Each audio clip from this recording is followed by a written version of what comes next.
ความคิดถึงมันทรมานอยากกลับบ้านทุกวินาที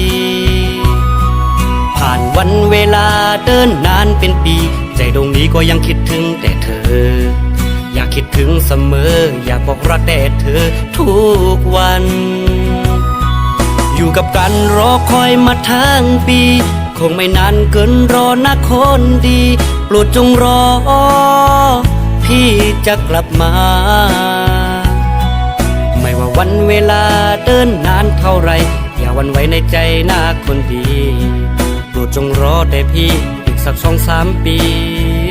จะกลับมาอยู่เคียงข้างเธอ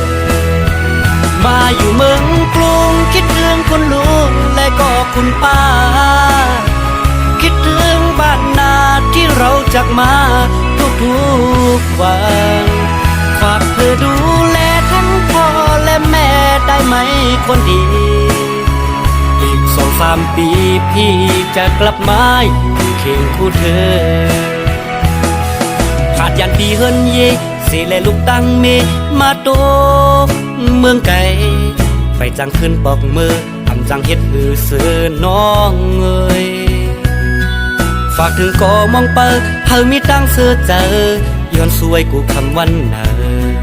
เธออยู่ดีมีแฮงก่อนปีหักแปงกูคำวันเนอเธอมีตั้งเสือเจอฝากสู่ลุ่มลาเธอตัวถึงป้าพ่อแม่สองเจ้าจอยเด็กนำหุงข้าวปั่นพ่อแม่สองเท่าเฮาให้กินอิ่มทำถึงวัน1 ปีที่บอกมาอยู่จำหิมสู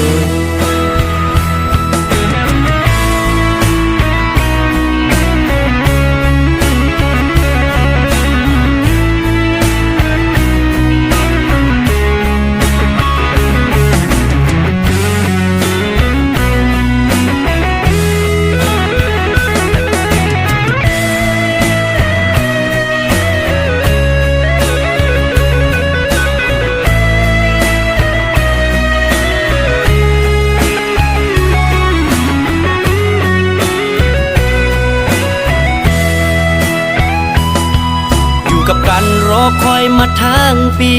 คงไม่นานเกินรอนะคนดีโปรดจงรอ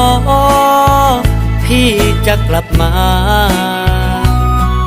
ไม่ว่าวันเวลาเดินนานเท่าไรอย่าหวั่นไหวในใจนะคนดีโปรดจงรอแต่พี่อีกสัก2-3 ปีจะกลับมาอยู่เคียงข้างเธอมาอยู่เมืองกรุงคิดถึงคุณลุงและก็คุณป้าคิดถึงบ้านนาที่เราจากมาทุกวันฝากเธอดูแลทั้งพ่อและแม่ได้ไหม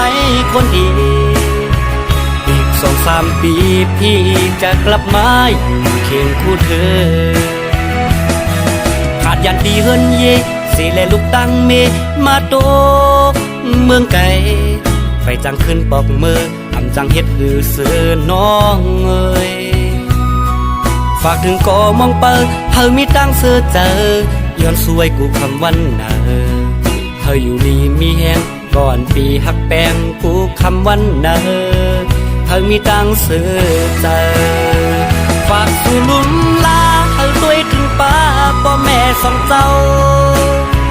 จอยเด็กนำหุงข้าวปั่นพ่อแม่สองเท่าเฮาให้กินอิ่ม